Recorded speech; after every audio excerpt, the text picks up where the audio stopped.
யாத்திராகமம் அதிகாரம் 28.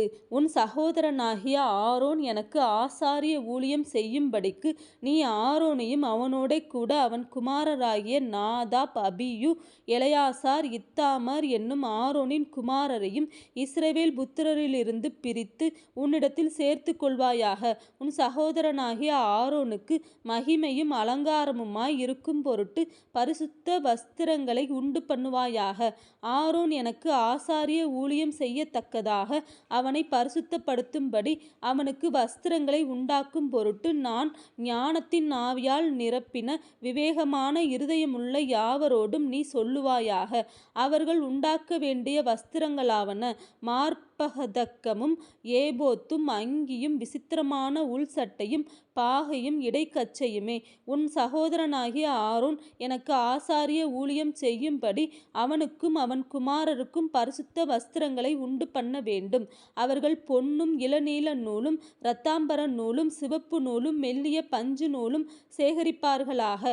ஏபோத்தை பொன்னினாலும், இளநீல நூலாலும், இரத்தாம்பர நூலாலும், சிவப்பு நூலாலும், திரித்த மெல்லிய பஞ்சு நூலாலும் விசித்திர வேலையாய் செய்யக்கடவர்கள். அது ஒன்றாக இணைக்கப்படும் பொருட்டு 2 தோல் துண்டுகளின் மேல் அதன் 2 முனைகளும் சேர்க்கப்பட வேண்டும். அந்த ஏபோத்தின் மேல் இருக்க வேண்டிய விசித்திரமான கச்சை அந்த வேலைக்கு ஒப்பாகவே பொன்னினாலும், இளநீல நூலாலும், திரித்த மெல்லிய பஞ்சு நூலாலும் பண்ணப்பட்டு அதனோட ஏகமாயிருக்க வேண்டும். பின்னும் நீ 2 கோமேதக கற்களை எடுத்து இஸ்ரவேல் புத்திரரின் நாமங்களை அவைகளில் வெட்டுவாயாக.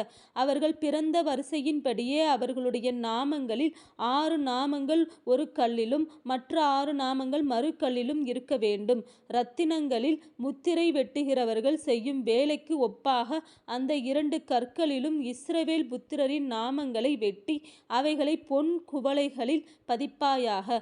ஆரோன் கர்த்தருக்கு முன்பாக தன் 2 தோள்களின் மேலும் நின்று இஸ்ரவேல் புத்திரரின் நாமங்களை ஞாபக குறியாக சுமந்து வர அந்த 2 கற்களையும் ஏபோத்து தோள்களின் மேல் அவர்களை நினைக்கும்படியான கற்களாக வைக்க கடவாய். பொன்னினால் வளையங்களை பண்ணி சரியான அளவுக்கு பின்னல் வேலையான 2 சங்கிலிகளையும் பசும்பொன்னினால் உண்டாக்கி அந்த சங்கிலிகளை அந்த வளையங்களில் பூட்டுவாயாக. நியாயவிதி மார்பதக்கத்தையும் விசித்திர வேலையாய் செய்வாயாக. அதை ஏபோத்து வேலைக்கு ஒப்பாக பொன்னினாலும், இளநீல நூலாலும், இரத்தாம்பர நூலாலும், சிவப்பு நூலாலும், திரித்த மெல்லிய பஞ்சு நூலாலும் செய்வாயாக.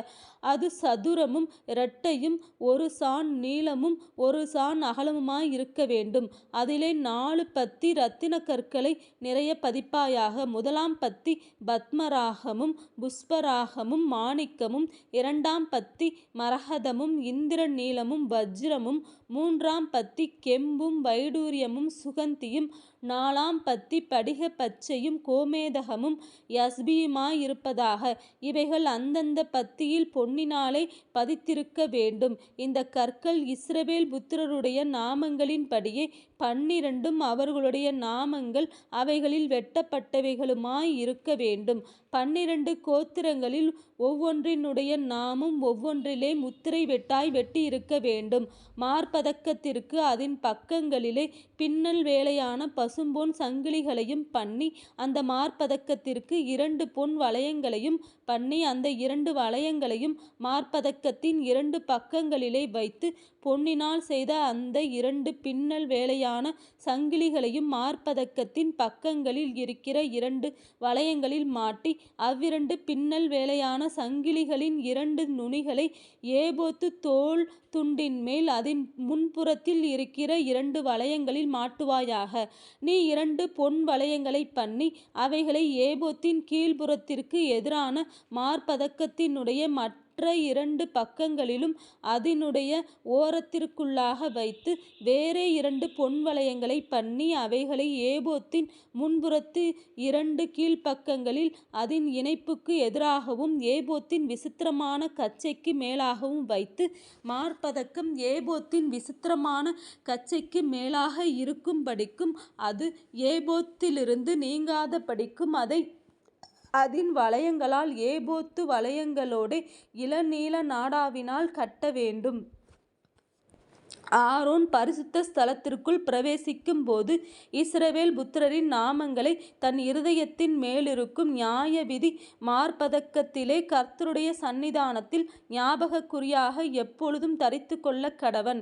நியாயவிதி மார்பதக்கத்திலே ஊரீம் தும்மீம் என்பவைகளை வைப்பாயாக. ஆரோன் கர்த்தருடைய சந்நிதானத்தில் பிரவேசிக்கும் போது அவைகள் அவன் இருதயத்தின் மேல் இருக்க வேண்டும். ஆரோன் தன் இருதயத்தின் மேல் இஸ்ரவேல் புத்திரருடைய நியாயவிதியை கர்த்தருடைய சந்நிதானத்தில் எப்பொழுதும் தரித்து கொள்ள வேண்டும்.